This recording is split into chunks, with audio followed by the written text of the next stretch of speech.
Our mission, our goal at pre-market prep in the stock trader network is to identify the catalysts and events that are going to shape or influence your investing decisions. On some days, it's really easy. You get earnings, you get ratings and stuff, and piece of cake. On other days, like today, there's a lot of different things going on. And you know what? We're going to cover them all. 8:35, Brian Shannon will get a technical look at the markets. Folks, we are fired up on this Monday. We got a new sponsor for you. Get ready. Pre-market prep is coming right at you. The volatility right now is really incredible. Wow, look at that consolidation on the upper right chart. You know what we've seen this earnings season? Some of these expected moves get even more violent. This is why I have switched my strategy 10 years ago. And if you're chasing, you're in trouble. Okay, we opened up higher and then kaplooey, as Dennis would say. We're off the lows of the session, but down 37 handles at 69.68. The buck under a little bit of pressure, down 36 cents at 98.54. TLT under pressure, down 48 cents at 87.41. Crude basically flat here with all the news at 71.04. And the USO, flight to quality? GLD up 1.6%, 421.84. Silver, get it now. Kenny Glick is happy, up 5.75%, $4.15 at 76.55. And Bitcoin staying calm, cool, and collected in the middle, dead middle of its trading range at 90,870. That's up $465. Folks, let's get it started. But first, we'll tell you these charts are brought to you by TradeStation. Chart, analyze, customize, all in one platform. TradeStation going to be a big help to all our traders and investors in the upcoming year. Triple D, how's the weather? Snowing. That's all it does here is snow. Seriously, I'm not joking. It's really snowing outside. It just snows. I've already said, I've decided up at Georgian Bay, it is always snowing, sometimes a little, sometimes a lot, but it is always snowing. Right now, it's just a little. We got a little bit of flurries, but over the night, probably another 4 or 5 inches. That is what it does. Although, I will say last week we did have some rain just to make everything yeah, just to make it slushy. Just to mix it all up just a little bit there. The Brentster is here, though, and we need to talk to the Brentster in the background. What's going on? Come on in here. Tell me about your weekend, Brent. What did I do this weekend? I had a buddy's best friend's birthday on Friday. Happy birthday, McNabb. Love you, buddy. Hung out with him, had some fun. Got some unfortunate news over the weekend. If you are a music fan, yes, very unfortunate news. One of the co-founders of the Grateful Dead, Bobby Weir, passed away. Here he is, right here. Got my Dead shirt on today.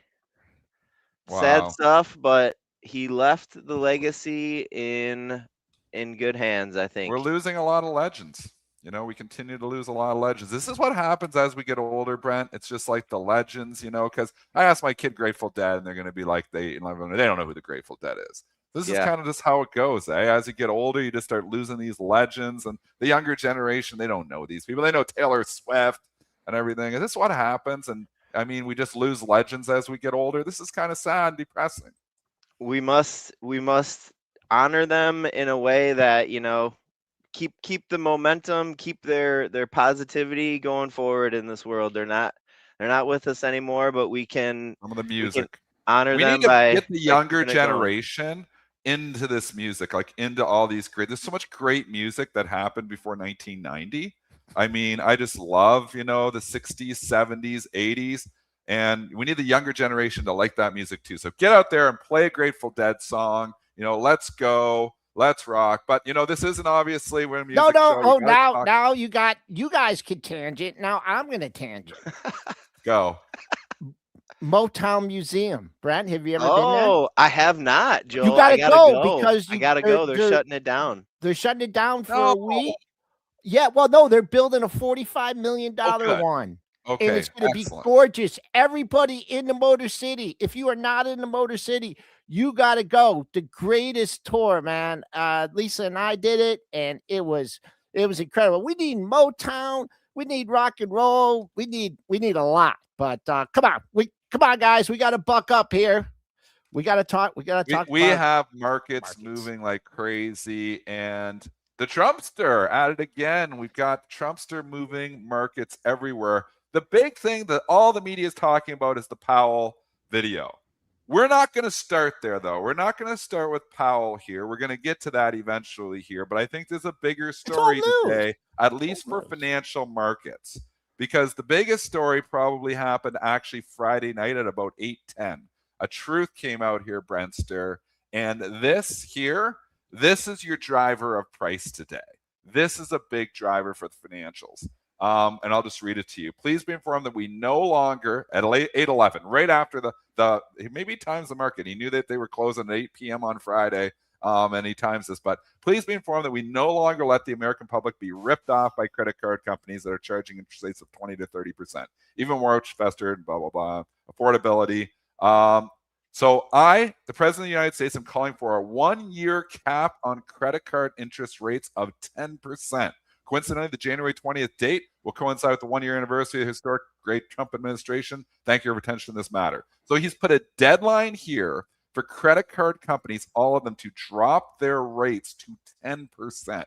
The repercussions here are nothing short of incredible here for the financials, because if this goes into place, naturally everybody thought Visa, MasterCard right away. Yeah. But remember, they for ones are more transaction facilitators. They aren't ones that are sitting here and charging you. They pass the transactions through. But it's the actual, like the ones that charge us interest. Capital One, down 7.74%. Yeah. Sympathy Financial, down 9. That's what's SYF, down 9.33% here this morning. You can go into a bunch of other ones here too. A lot of the banks, are involved in this. Citigroup down over 4%. JP Morgan trading down 2.6%. Bank of America down 2%. Wells Fargo down over 2%. And the list goes on and on. The banks are really getting hit here on this. Lots of thoughts and a lot from me. On the surface, this sounds like a great idea for the American people. It sounds like, yeah, why in the hell are these credit card companies getting and ripping you off with 20% interest rates, 22%, 25%? On the surface, it sounds like a really good idea. But when you dig down deeper, the issue is that there is risk when you're lending money to people, especially as a credit card company, because a lot of people, have full credit card bills. They don't have a lot of credit. They might have a little bit, but they don't have a lot of room here. So there's risk. So the way these financial companies reprice risk, obviously, is to lend in situations at a price where it makes sense, because you're going to get some defaults. You're going to get some people not paying their bills. So I just worry that this tightens credit that if this cap goes in there. That's one concern. On the surface, though, the 10% sounds great, but this is not good. There's nothing good about this for Capital One. There's no silver lining here and saying, oh, but this is good. American Express, another one that actually keeps some of, in charge of some of these interests. It's down 4.3%, getting hit. I think when you really analyze it, it's going to be a difficult thing to do. So I think, we got this 10%, cap that's going to come on January 20th, which is 8 days from now. And that's what Trump is ordering. But in reality, in practicality here, I think, there's going to be some people advising Trump here that it's going to be difficult for these companies, and it actually could end up tightening credit. So if it tightens credit, it may not necessarily be good for the American people. So let's see what transpires here. It's going to be interesting going in the next 8 days to see if this cap actually gets put in place, or if it ends up being a lot lower than 10%. Maybe it comes in at 20 or something, and you get a relief rally, or 18. But I think, bringing it all the way down to 10 is going to price some people out of the market where they're not going to get credit. So that's the concern that I've got here. I want to hear your thoughts in the chat as well. The winners from this, Affirm. Check out AFRM, ripping higher here this morning, trading up 4.2%. SoFi, they're saying, is a winner too. It's mixed. It's up a little bit here, so I'd say it's not a loser. Clear loser, COF. Clear winner so far, AFRM. Thank you, Spinner, in the chat too. Sezzle, moving higher here this morning as well, up 5.53%. These are alternatives to credit cards. So that's why you're seeing these companies trade a little bit higher here. So KLAR is another one that recently came out. It's up 6% this morning. So you can see the separation happening here. So we'll let Joel jump into the technicals here. If you guys have any commentary, let us technicals. know, I chat. think, But I this think, is just laying it all out. These are yeah, the the moves we're seeing. fundamentals here are this just screws up financially modeling for years on all these, someone like, Cap One. Oh, yeah. Right. I mean, it's just like throw it out the window, right? In one day. Once again, this January 20th is pretty close, so I don't know what's going to happen in the next 8 days, but posturing perhaps of a plan or alternative plan or something. Well, it might not be, there's something here. I mean, we would all like to see, the late fees, if you pay them, or, getting credit easier. I just don't, there's maybe a way to do it. I'm not sure this is the exact way to implement and the best way to do it. So I think the point that Trump's making with his truth makes a lot of sense. I mean, some people definitely are getting ripped off on these interest rates. Correct. So I think that point is valid. Yeah. But I think like just, taking it from 20 to 30% down to 10 is maybe too extreme of a move too quickly. Like trying to get these interest rates lower for these people, great idea.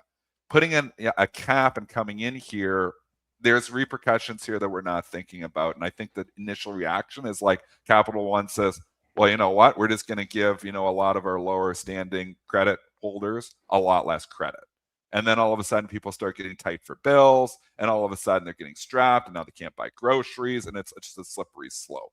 So that's where I'm at with the thought process here. And I could be wrong. These are just my own thoughts. Maybe it just works out and they give credit anyways. But I tend to think, like Joel's saying, the risk modeling here, there's certain percentages where, obviously, you've got to price risk higher, and you have to have the ability to price risk higher in order to lend. So let's see where this goes. But it would not surprise me in the least if this cap ends up being a lot higher than 10%. And that's probably going to be the knee-jerk reaction to sell all these stocks. But that cap ends up a lot lower, it probably changes everything. Okay, since this Cap One is the one down the most, folks, this is where we're at on it, okay? This is giving back all these gains. This is where we're that's a pre-market low. Let's call it the pre-market low is actually 221.50, but it looks like someone has a thirst. There's an aggressive buyer between 221 and 223. So just to look at this and using COF one as an example, we will look like, is that pre-market low defended? Okay. Or we just crash and burn and go 220, 210, 215, 200. I don't think so. The longer that pre-market low is defended, I think more people that have been jammed short in this thing are going to be looking at this as like, oh man, what a break. They're going to be buyers. I think if you can probably buy on weakness between 222 and 230. I think once you get above 230, then there'll be some scrambling. So look at your pre-market lows. See if it coincides with any daily lows. Look at that 220 here. I mean, this 220, man, that was like, boom. If you got caught there, you got your absolute face ripped off. So if I'm short these stocks, I'm probably covering into this because I think it is posturing. I think, it's a bit of the art of the deal stuff, which we have seen again and again. Think of the tariffs. Oh, it's going to be 90%, ends up at 15. So I think maybe we get some type of a cap deal here, but I think it's going to be higher than 10% and something that the credit card companies can stomach while still lending to the people who need the money. So, yeah. So I wouldn't be surprised. Even the Affirm may be short-lived on the pops here.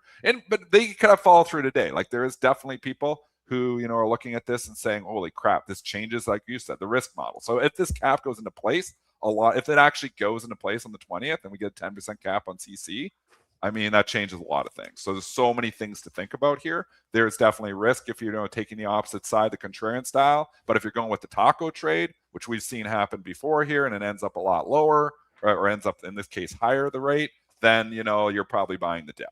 So, this is, but this is a huge story today. There's so many implications from here. And obviously, we'll use the opposite for these stocks that are way up. Look at your pre-market highs. Look at your daily highs. See if there's some confluence there. and then use that. Obviously, the best thing, if you're long these stocks, you want to see a strong bid. You want to see it take out the pre-market high and go for the next daily high. But right now, clear winners and clear losers. Just see if that trend continues off the open when more liquidity comes in, or you have some faders, right?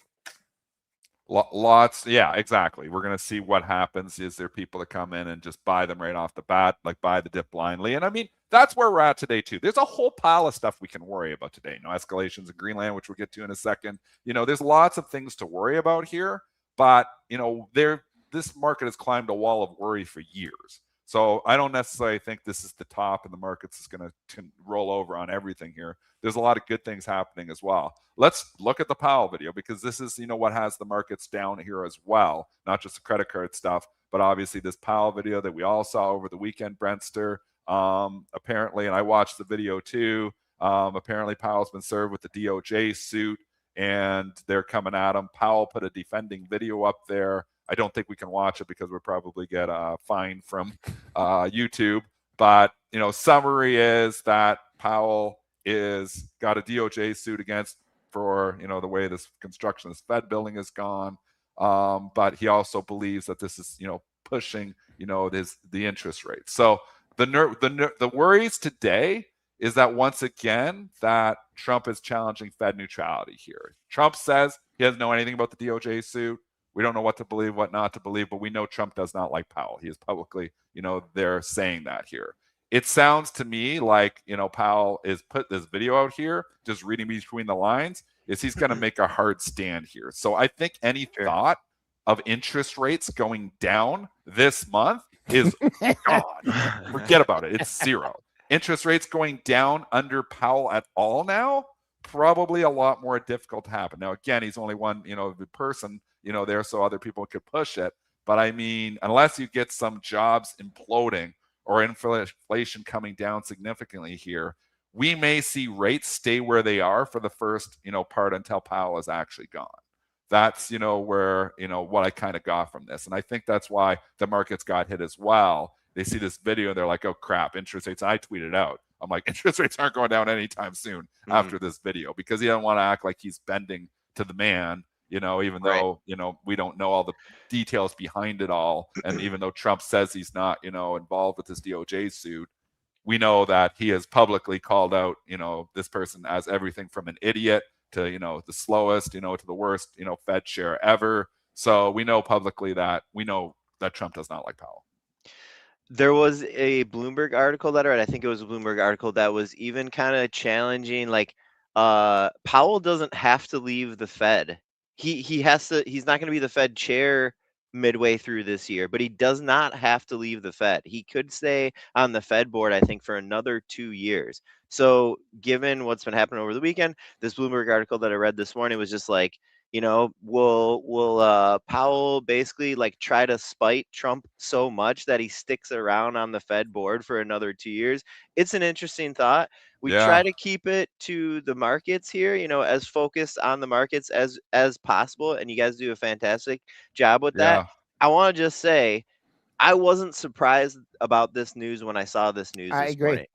Like we knew that we knew Trump has very much been telegraphing that he wouldn't hate if there was some kind of case brought against Powell for what he or the Department of Justice thinks is wrongdoing.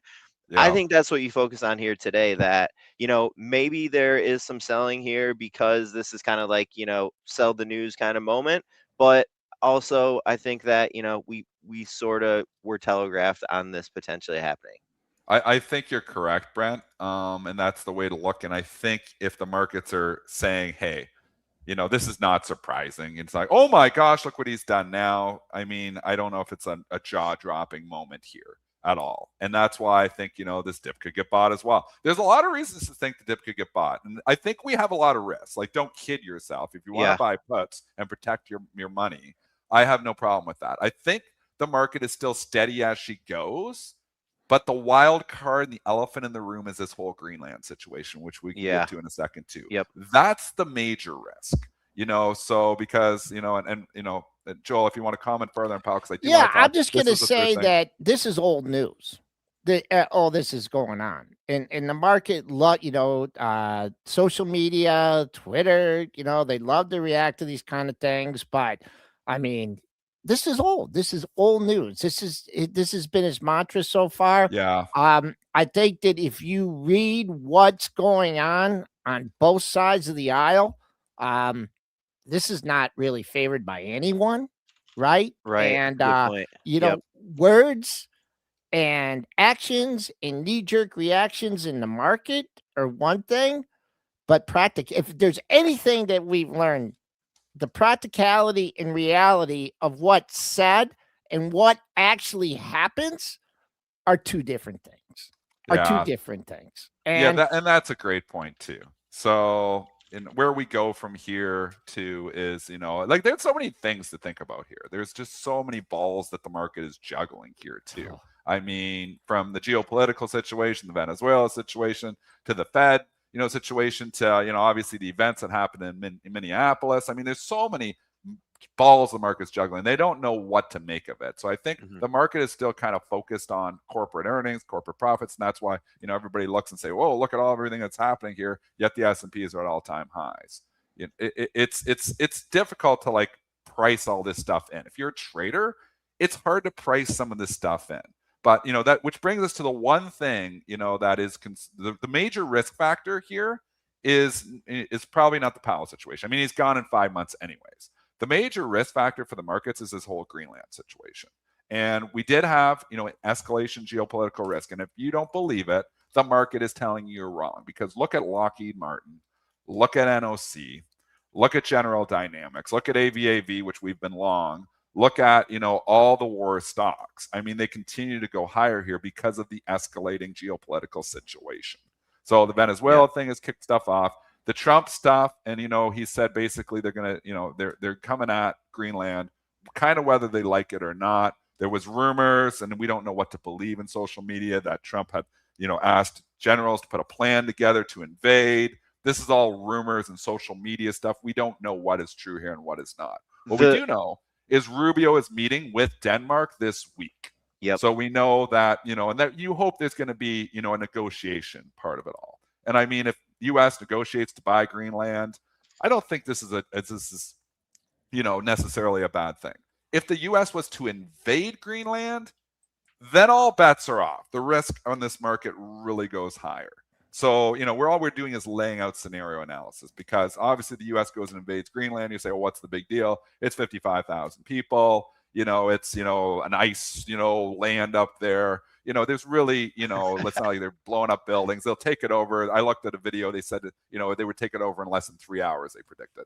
Probably the case. I mean, these people aren't going to have much of a fight at all. But it would be the way the U.S. was viewed after that, because one, Greenland is a Denmark country, which is protected by NATO. Yep. So attacking Greenland is kind of a direct attack on NATO. So now NATO falls apart. And what does that mean? Does that mean Europe now all of a sudden says, well, let's side over with China, Russia, and we start dividing the world even more? There's so many things to think about there. So let's just hope it doesn't come to that and we don't see an actual invasion, because I know some people are like, oh, that would be great. And Trump is saying it's necessary. It would be really bad for the world if there was an actual invasion of Greenland. So we're hoping that doesn't happen, but the war stocks are saying it's a possibility. So us on this show, obviously we're traders and we're looking at what's happening. The continued rise and continued talking of potentially taking Greenland by force is scaring the market enough to make you want to buy war stocks. Lockheed Martin up 10%. This is a huge move since the beginning of the year. I mean, this is 6 trading days. It's one of the biggest moves it's had.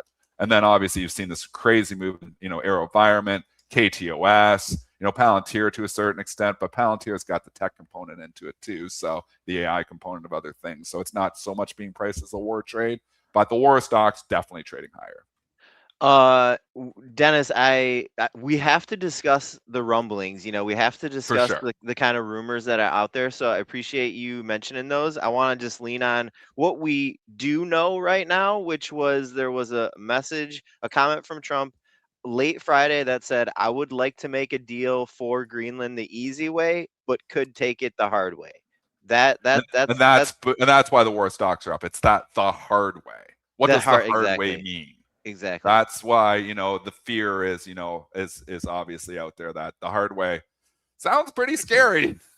Absolutely. Like if you're in Greenland, I mean, you're not sitting here all warm and fuzzy, when you're hearing those words. So, yeah.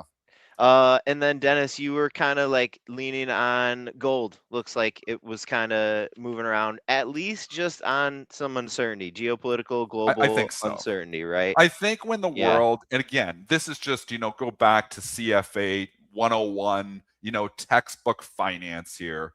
When you have, world uncertainty, when you have an increase in geopolitical risk, market uncertainty, people fly to gold. So gold's kind of a no-brainer trade at this point. Like if you think, it's in the war trade. Gold, silver, you're wondering why precious metals are up. They're moving now with war stocks. So it's kind of all moving together. So you can say, well, oil, Denny, and you made this point this morning. Well, oil's not up. So what are you talking about here? The Venezuela thing about opening up pipes and shipping it over, that's supply increase, folks. That is trumping. You like where I did that? That is trumping the whole increase in geopolitical risk thing right now. It's why oil without the war trade right now is a lot lower.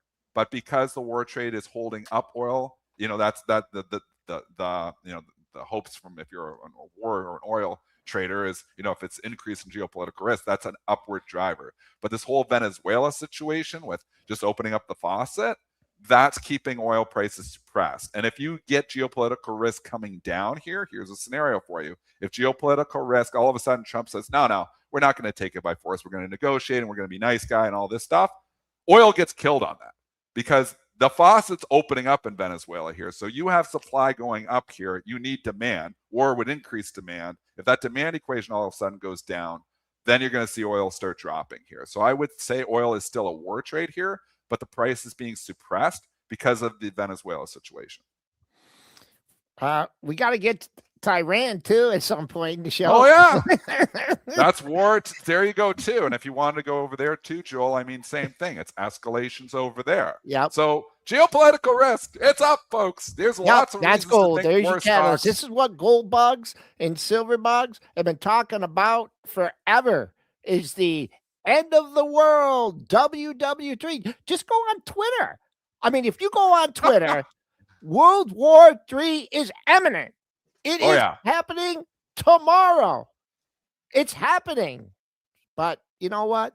We'll be here, folks. We will be here. We'll cover you through the war. Our last show will be the day the world ends. I'll be Canada's getting invaded here, but I'm still trying to run PreMarket. And it'll be like this. Yeah. Hiding under his desk. Okay. Yeah, I'll be hiding under my desk, but still broadcasting. Still trying to tell you what stocks are moving off this. I got bullets flying by me, but I'm still trying to tell you which stocks are moving off this. We're here for you guys. But, this is, fun. But, if, like I said, if the Greenland situation escalates to actual invasion, it's not going to be like all of a sudden, it's fun anymore. It's going to be a little bit more scary for everyone. So let's hope it doesn't come to that. We'll keep talking the stocks here. Obviously, we haven't even got to the JPM Morgan Healthcare Conference, which we thought was going to be the story of the day. But there's so many Trump headlines here that we haven't had a chance. There is some ratings to talk about. There is news to talk about. Tempest AI is moving here this morning. It's got some news as well. But let's just start with JP Morgan Healthcare Conference because TEM was actually on there. So again, we're being rewarded for being long these stocks that are presenting here. And if you do have that graphic, Brent's just going to go try to find it for us in the background here, and we'll put it up here. I went on Friday and I bought a lot of stocks that are presenting because I'm like, well, they say something cool. Look at Monday, TEM presenting at 4:30. This made my night, being long TEM. I bought on the Friday close to take it into Monday because I'm like, sometimes they run them up out of these events. Well, then you get not only that, you get TEM actually doing preliminary numbers here. They are looking at 2025 revenue of $1.27 billion now. That's up 83%.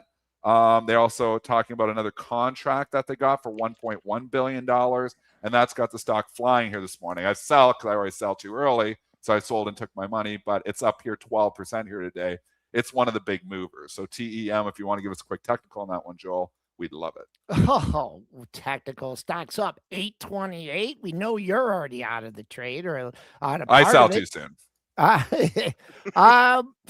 You want to call it a double top off a 15-minute chart? Well, go right ahead. We all know how calling double tops in this market has worked. That comes in at 75, 65, and 66. Those are your last two brackets.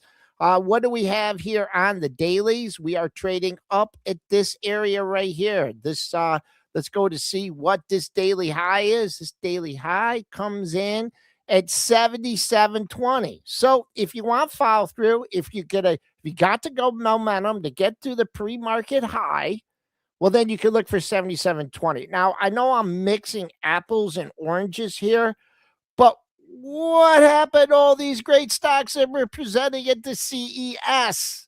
What happened to NVIDIA on the Monday when they were presenting? Well, you know what?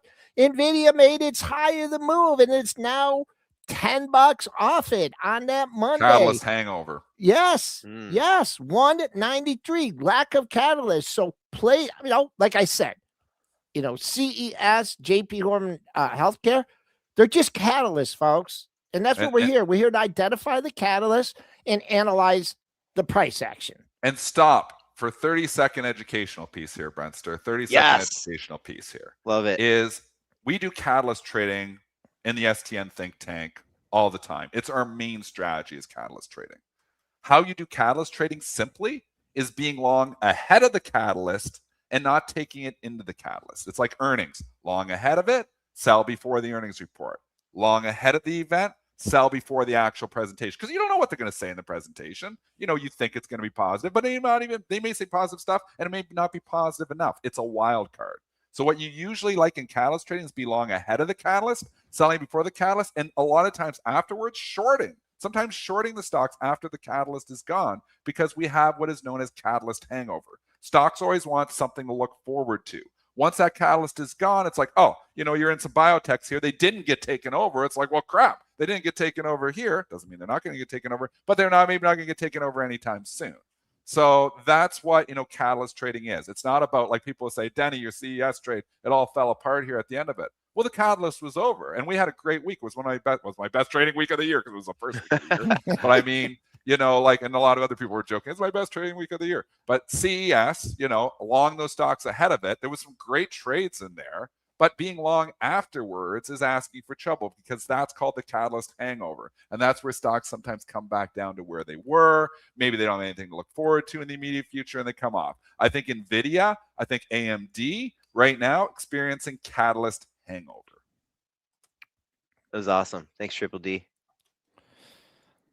All right. Anybody else on the docket there before we move on? 8:33. We got a super guest coming in on this Super Monday. Brian Shannon. You guys know him. He's going to come on and he's going to talk charts, talk individual stocks here. So what a great start to the week. Let's take a look at the other. There you have the timeline. Some pretty big companies there. BMY, Pfizer, Medtronic, Gilead. I mean, I think what's also important too is, these guys are rubbing elbows saying, hey, let's do a deal, deal talks. It's something that transpires, right? The face-to-face interaction. And I don't think we got a lot of deals here this morning. Like there's some smaller stuff. There's some people talking about a few things like from that, but we haven't had a lot of deals. And Brentster's watching the news wires here, so he'll continue to do it, but not a lot of like deals bang, right off the hop here. Obviously we've got the Tempest AI stuff. And they did, partner with there was another 8:30 headline for them too. So, that was one good one here, but, there hasn't been like this, boom, we got like 5 deals announced this morning. And sometimes the conference is just starting. Sometimes you see them through the end of the week too. So it doesn't have to be right off the bat, but there's definitely, excitement a little bit in pharmaceutical area this morning. So we'll keep an eye on that sector. In the meantime, I see Brian Shannon has made his way into our studio here. So we're going to run that guest intro, get one of the best technical analysts out there on the planet. Brian Shannon coming in here right now at you.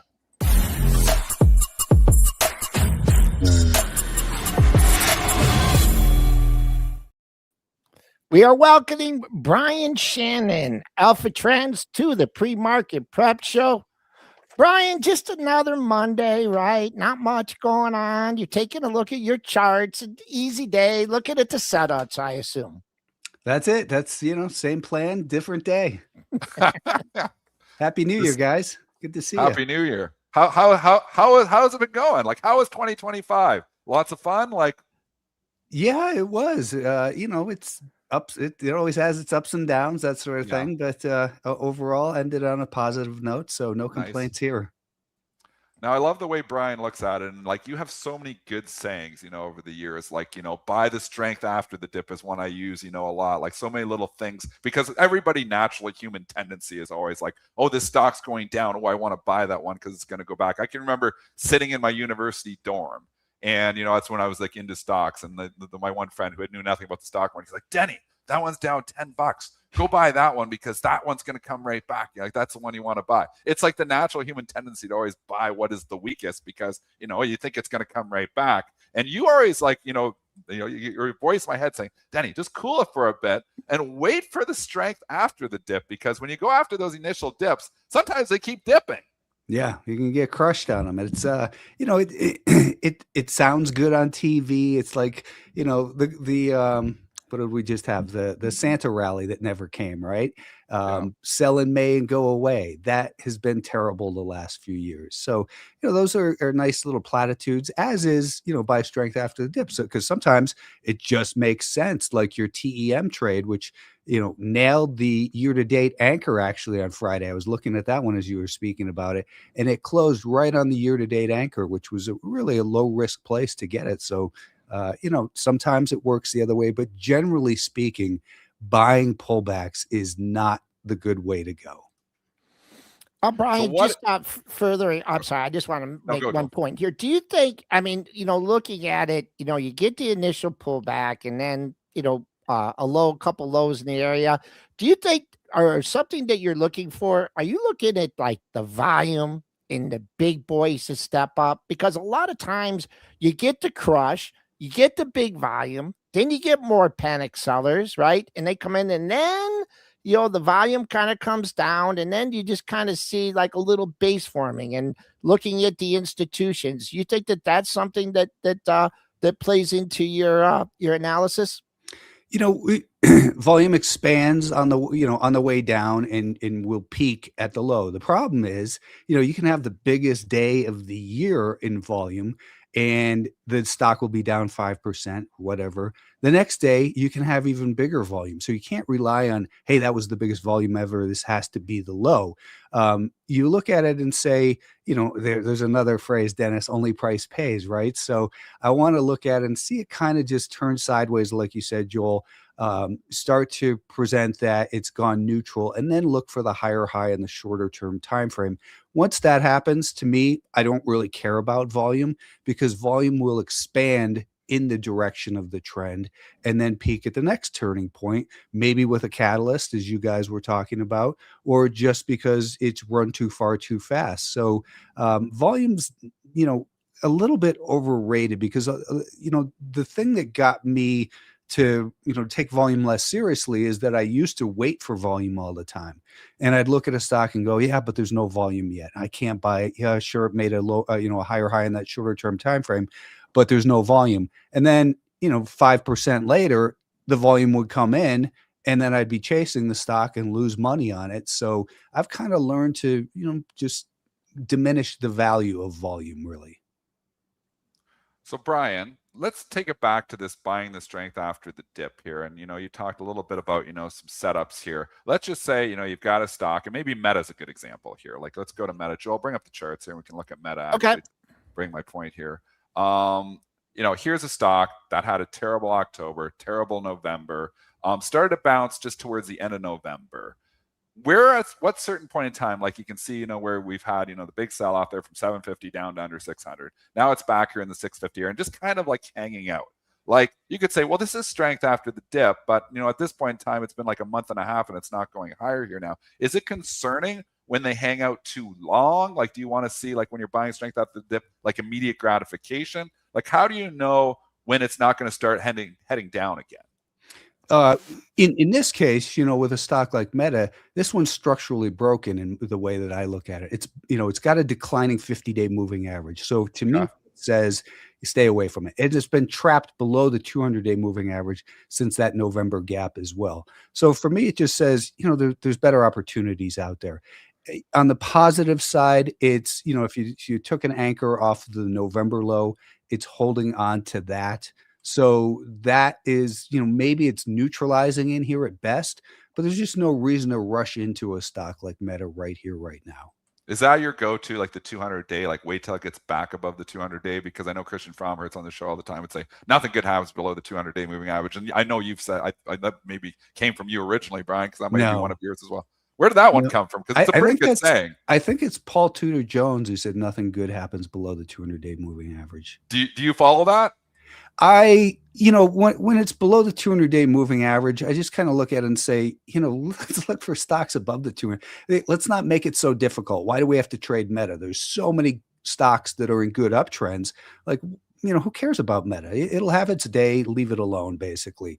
It just needs time to heal. So, why force the trade? Here's another question for you. We know you do a lot of trading, Brian. Do you have a long-term portfolio too? Do you have like a portfolio where you just buy good stocks and don't look at it, or do you trade it all? I have some SPY that I've had for several years that I hold, and it's it's a significant piece, but that I hold on to, and I'm trying, Dennis. I really truly am trying to hold some names, but this is my struggle.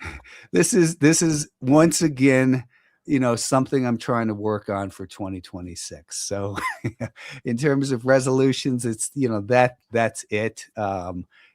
Two things actually, truthfully, is that I need to size up on higher conviction trades and then hold at least, a 10% piece for the long term and just kind of forget about it a little bit. Yeah, I mean, I can never forget about them because that's my neurotic stock trader personality, I guess. But I'm working on it. That's the best way to answer that one. This is what you're like preaching what I say. This is what I struggle with so much because I'm such a short-term trader. But I think you're a lot better at it. When I hear you, you're always talking about, I've got that one in the long-term portfolio, and then I trade out of it in the long term. I think that's the key. Is you do definitely have to have it in a separate account, because if you see it there in your trading account and you're looking at your P&L going, "What's wrong? Oh, it's that piece of shit. Why am I still holding that?" Boom, you kick it out without any thought, and then there goes your long-term, holding that you thought you had. In fact, I have a couple of these little, dividend paying stocks that I've kind of, they're so EFC is one of them, and it pays, I don't know, 12%, and it pays monthly, which is really nice. So it's exactly at 12% right now. But I found that, it pays a dividend. It typically sells off for 3 days, and then it starts to bounce. And then, I typically will hold it through the dividend, sell it on the dividend, and try to buy it back three days later. So I'm kind of getting a double yield, but I'm completely screwing up the long-term nature of what I'm trying to accomplish here. Is just buy the stock, get 12% for a little portion of your portfolio, and leave it alone. Yeah.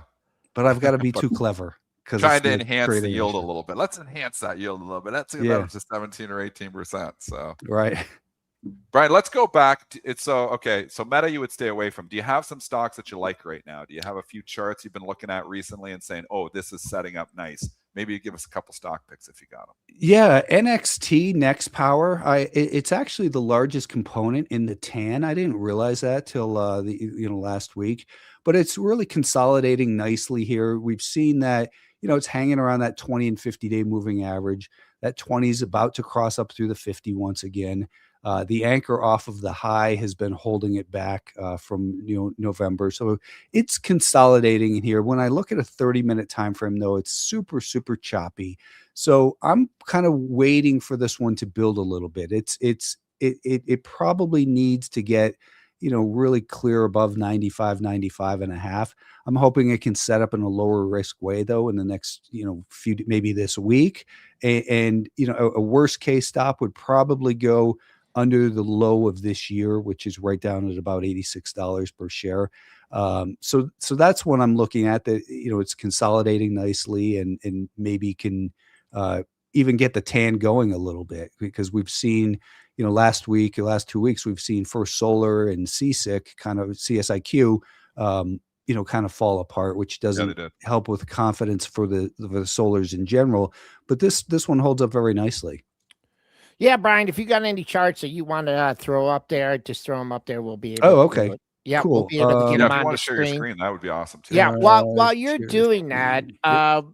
you know, you mentioned a very important point going back to this NXT, and you said, well, you know, I want to see it get a more, you know, break above 95 here, which, you know, which we're seeing. We can here, I'll pull down my I'll get charts 'em. and I got it. and add yours. So the definition, I mean, you know, it can bolt above 95 and close at 94.50. It could go to 96 and close at 95 and a quarter. There's a lot of different scenarios. For me, when I look at an area like that, I like to see like buyers willing to step up at like 94.30, 94.20, and then, you know, push, get the momentum to push out, clear out those 95 sellers. How do you define that confirmation?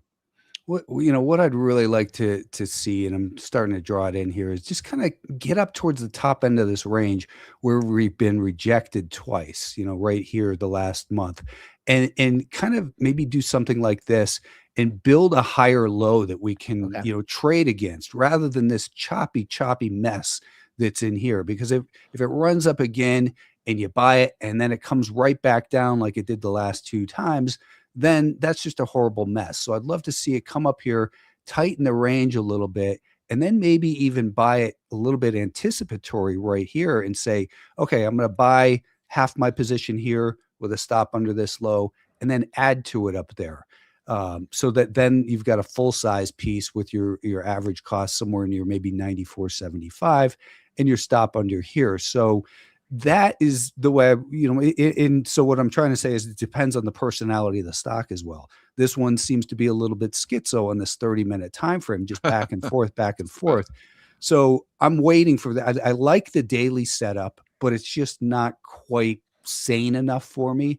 But because of the resilience of it in, especially against the weakness in the group, it's telling me that, there's people see something more about this one.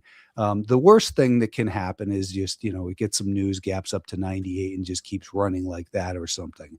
But that's where it pays to have strategies like I talk about, chase the gap or wait for VWAP. So let's say it was, let's say it opened there. And then I would look for it and say, maybe on day one, it starts to do this.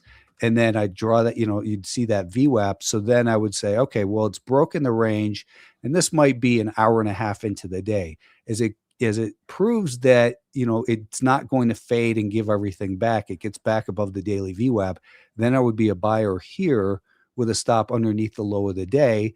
And then hopefully transition to a 5-minute chart, 10-minute chart, 15-minute chart over the following days so I can manage risk more effectively on a longer term time frame, so that hopefully I could extend that hold out to several days, several weeks, maybe get a long-term capital gain. Dennis, that would be interesting. Right. It sounds like you're exercising a lot of patience, like when you're looking at these setups here, you're like waiting for your perfect setup. Is that like how many trades would you look at and actually execute on? Like, obviously you're looking at a lot, but you're talking like just taking the best setups that are out there, or are you like taking a lot of setups and just staying with the ones that are working? Well, yeah, I'm trying to, so my goal is, to look at as many stocks as possible, filter them down to what appear to be the lowest risk, highest probability trades, and anticipate. So I talk about, like with the 4 stages. Stage 4, decline, either short it or avoid it. Stage 1, accumulation, which you could say this is, neutral. NXT is accumulation. So you anticipate in that range, and then you wait for price confirmation to participate. And then your job is to, to manage risk. So it is a lot of patience. But, I look at enough stocks that, on an average day, I might set, 30 or so alerts. And it's not that I'm going to trade those 30 stocks, but I might have an alert. Did I set one on NXT? I set one at 91.40. I forget why, but I did that over the weekend. And it's not that I'm going to buy the stock at $91.40, but if it gets up to 91.40, then I just want to take a closer look at it. And I probably won't buy it at 91.40. I just want to say, okay, it's truly an alert. It's not a, reason to do something. But then I'll look at it and say, okay, well, there's really nothing going on there. Let me reset the alert at 91.85 because that was this little, just below this little peak over here. And if for some reason, I see that the tan is strong and it's at this level and it's tightened up, well, then maybe I'll take a half size position here with a stop underneath that level. So I'm setting a lot of alerts and trying to anticipate. So, Joby, for instance, is another one that I've got a close eye on. And this is what I kind of sketched in that I want to see happen. But you see Joby here. This is the red is the 20-day moving average. Blue is the 50. It had this nice move up. It's consolidating in here. And, everyone's, it's a great story, right? Flying cars. Everyone is excited about those.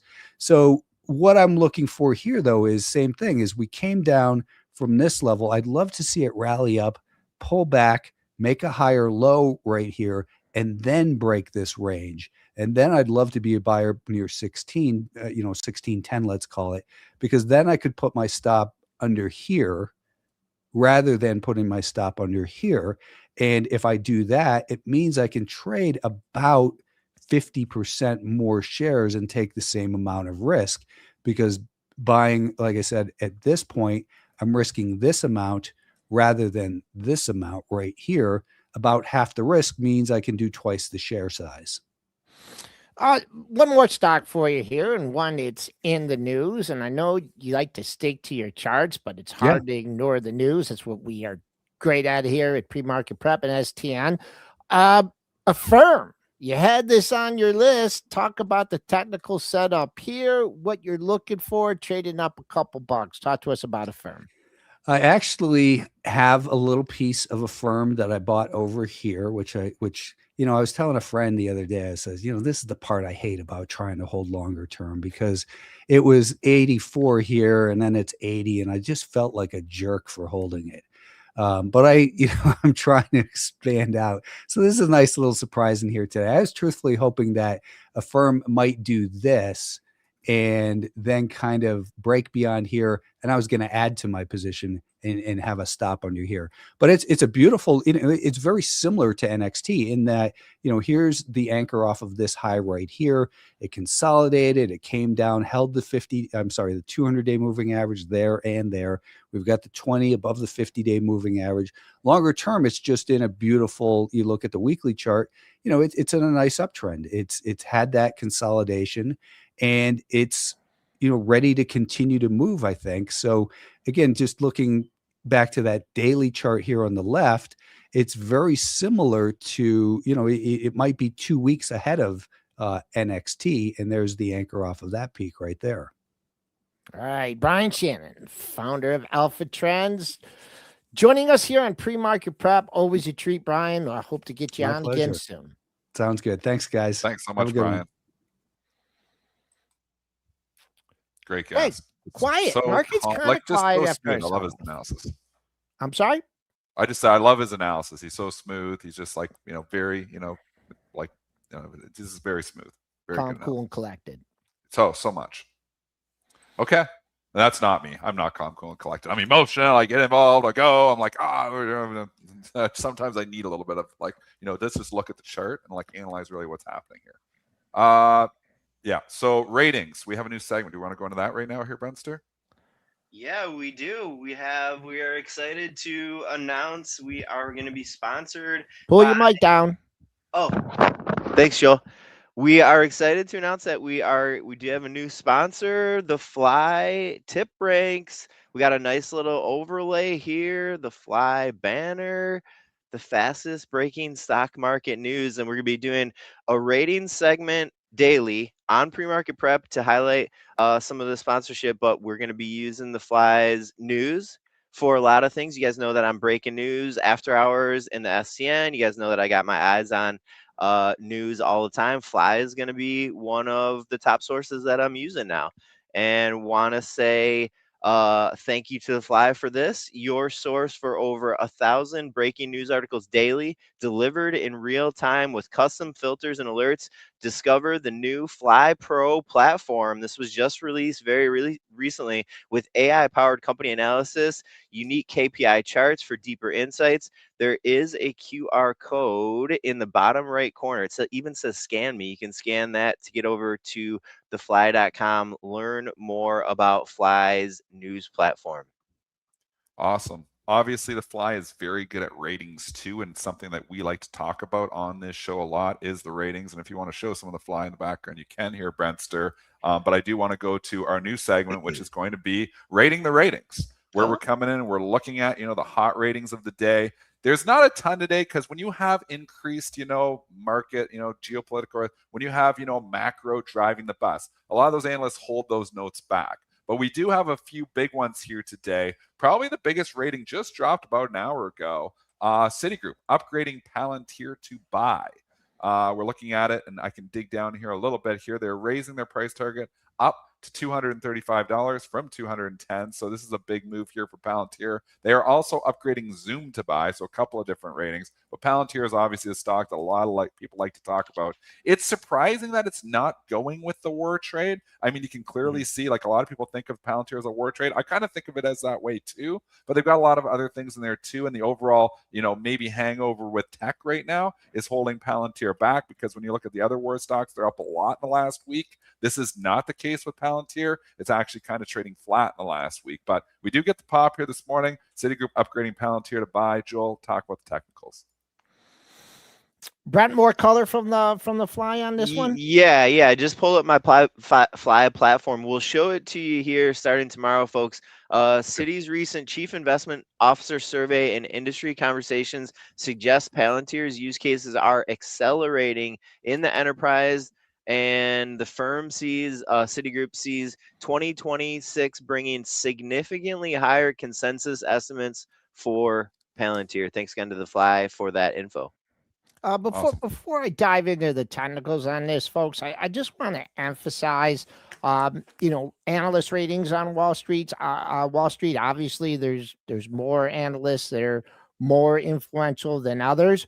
But whatever you think of the short-term price action, the research that's put out by these institutions, okay, or by these banks and firms, it's followed by institutions. It's followed by a lot of people, and they're not making split-second decisions, on this for for a trading decision. They're looking long-term. So it's an important thing to follow, and we're going to do it real quick. The only thing I'm going to say about Palantir is it's below the 50-day. You got to get above 180.34. Establish a bid over there. It's had some time above it, but show me the 50-day. Show me a bid above the 50-day, and we'll work our way back up to 200.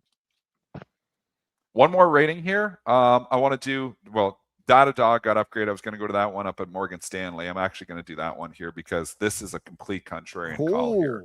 And the stock has been in the absolute gutter. I mean, this is the stock that just cannot catch a bid. Even 2026, for a couple of days, it got the relief rally, and now it's continuing to go down again. So I just want to go in here and dig down here. And if you have it, Brentster, we can dig down into the details. If you don't, I have it in front of me as well. Go for it, Dennis.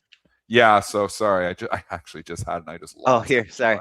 Yeah. I can pull it up too, actually. Yeah, so upgraded Datadog at Morgan Stanley, and they also just positive. It's a contrarian call. Oh, it's a big note. I should have summed it up a little bit beforehand. But looking public cloud growth, core demand, it's accelerating, core demand drivers accelerating here as well. As a result, we forecast 23% CAGR, 25% FCF, a lot of acronyms here. But bottom line, upgrading to overweight, they are maintaining their $180 price target, but they see 43% upside from current levels.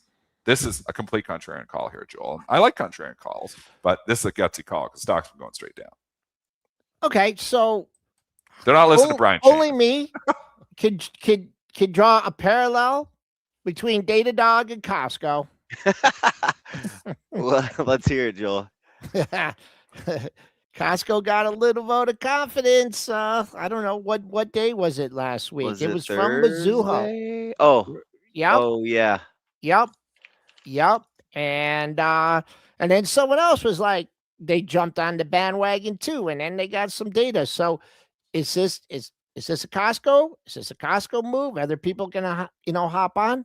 I don't know. I mean, this is, if you love this analyst, man, it's only up $1.21. You got to lower the move to lead on. Sure, if you want to be more conservative, wait for it to get above the 200-day, and then the 50 days way up there. So that's the data dog here. But we're going to go a minute or two overtime here. Dennis wants to talk Bitcoin.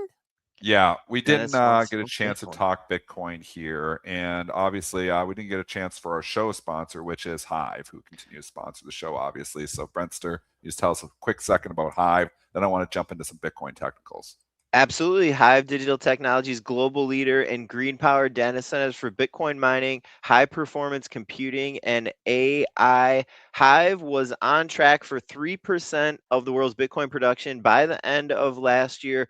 We are waiting to see if there's going to be an update. Hopefully, the company update saying, yes, we did capture that 3% goal. There's a QR code in the bottom right corner on screen right now, a nice little overlay that Josh made us for Hive. You can scan that code, or you can just go to hivedigitaltechnologies.com to learn more about Hive, our wonderful sponsor for a lot of the back half of 2025 and going on here into 2026. Thanks again to Hive Digital Technologies.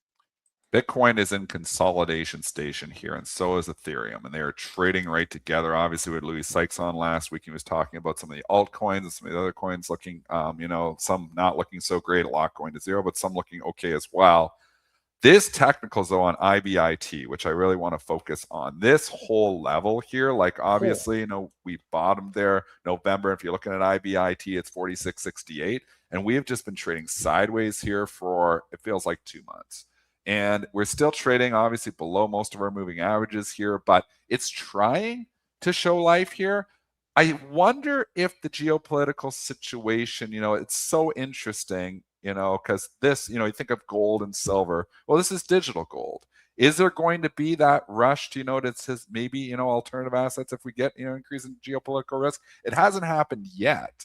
So I think this is really let's see what Bitcoin is, because, in the events, even talking about, the credit card stuff, and even talking the banks going down the financials, initial reaction is like, well, that maybe could be good for Bitcoin here, but we haven't seen that response here yet. Joel, what do you think about the technicals here? We've been hanging out the lows maybe for way too long on Bitcoin. Yeah, I mean, it's consolidation station, and different kind of traders trade different kind of things, breakout, and momentum and stuff. But right now, it's just a consolidation period. I know you guys like the IBIT. To me, this Bitcoin chart is just clean here. Not on the weekly, but on the daily. I mean, 95. That's like kryptonite here. 95,000 base the futures. Stay up all night. Follow the futures. See what's going on. See if you can clear 95K, because there is a wall there.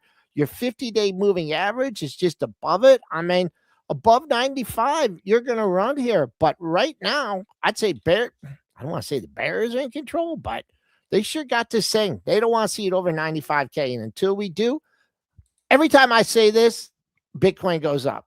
But until it gets above 95, the path of least resistance is lower. I'll say the Bears are in control after that comeback on Saturday night. That was absolutely a crazy game. So I'm sitting there. I was in Toronto. I was actually sitting there with my kid, and we were watching. I had the Oilers game on one screen and the Green Bay game on other. And my boy says, this is over with the Green Bay. They're up by 15, in the fourth. Like, this is over. And I'm like, yeah, I think you're probably right. And then, they score. And I'm like, well, it's getting interesting over there. Then all of a sudden we're tilting our chairs. I'm not watching my Oilers hockey game. I'm like watching this Green Bay game. Mm-hmm. And the Bears, give it to them, because that is the fourth time in NFL history that a team has come back by better than 15 points in the fourth quarter. So a hell of a comeback for the Bears. Are they for real? We thought the Lions were for real. Maybe they are. But, if you're a Chicago fan, that was a hell of a game to watch. I always like seeing Green Bay lose. I don't like Green Bay fans out there, though. So I want to. Maybe it's the Lions are not in the playoffs. I want to see everyone lose. How can everyone lose? I just want everyone to lose. Yeah. I want the Rams and Stafford to lose. I want the Bears to lose. I want everyone to lose. I'm kind of the same way. Yeah. Anyways, that's a wrap, folks. Thanks again for joining us here. Thanks to Brian Shannon and our guests. Thanks to our show sponsor, Hive Digital. And we will be continuing this conversation over in the Stock Trader Network Think Tank. Come on over and say hi. Thanks to the Fly as well. Our new sponsor, new year. Thanks to the Fly and Tip Ranks.